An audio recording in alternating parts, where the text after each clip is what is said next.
July 4, 1776, the day America declared its independence from Britain. Fireworks, freedom, and all men are created equal, right? But what about black people? Where were they on that historic day?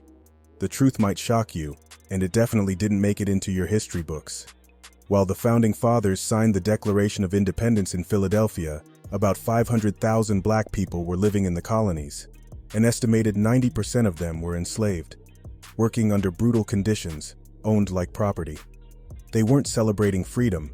They were plowing fields, cooking meals, building homes, and raising white children, all while being bought, sold, beaten, and separated from their families. Thomas Jefferson, the man who wrote "All men are created equal," enslaved more than 600 people over his lifetime. Even on the day he signed that sacred document, enslaved Africans were serving him in his home. When the colonists cried, "No taxation without representation," many black people were asking, what about freedom from slavery? Here's what most people don't know. Thousands of black people joined the fight for independence, but not always for the United States. In 1775, the British made a bold move. Lord Dunmore, the royal governor of Virginia, issued a proclamation. Any enslaved person who escaped from a rebel owner and joined the British Army would be granted freedom. Tens of thousands took that risk. They left plantations, dodged slave catchers, and joined the British side in hopes of finally being free.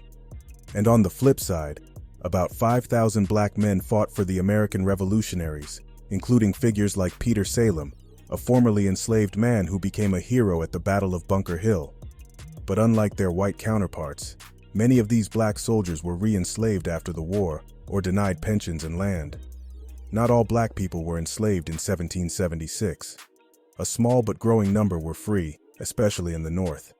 In cities like Philadelphia, Boston, and New York, free black communities were working as artisans, sailors, and business owners, founding churches, schools, and mutual aid societies. In fact, one of the first public critiques of American slavery came in 1774 from a group of free black men in Massachusetts who petitioned the colonial government, saying, "How can America seek liberty from Britain while holding us in chains?" The Declaration of Independence says, "All men are created equal, endowed by their Creator with certain unalienable rights, life, liberty, and the pursuit of happiness." Sounds beautiful, unless you were black. Those words didn't free the enslaved. They didn't protect black families. They didn't grant legal rights or dignity. And here's the thing. Many of the signers of the Declaration were enslavers. Of the 56 men who signed, at least 41 owned slaves. So while they signed a document about liberty, they were literally profiting off stolen labor at home. Black people didn't just suffer, they resisted. Ran away from plantations, joined both sides of the war to gain freedom. Started rebellions, like the 1741 slave uprising in New York, or the 1811 German Coast Rebellion in Louisiana, the largest slave revolt in U.S. history. Preserved culture, spirituality, and kinship under unimaginable oppression. They saw the contradictions in America long before the Civil Rights Movement. As abolitionist Frederick Douglass later asked in 1852, "What to the American slave is your 4th of July?" When the Revolutionary War ended in 1783, freedom came, but only for some. Most black loyalists who fought for Britain were exiled or re-enslaved. Others escaped to Canada, the Caribbean, or Sierra Leone. In the U.S., slavery didn't end. It expanded, especially in the Deep South. The Constitution, written just a few years later, protected slavery, counting each enslaved person as 3/5 of a man for political power. So while the U.S. waved its flag of freedom, millions remained in chains.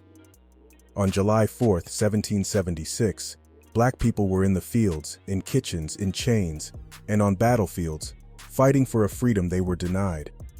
They were the invisible foundation of America's economy, culture, and politics. Their struggle is not a footnote, it is the story.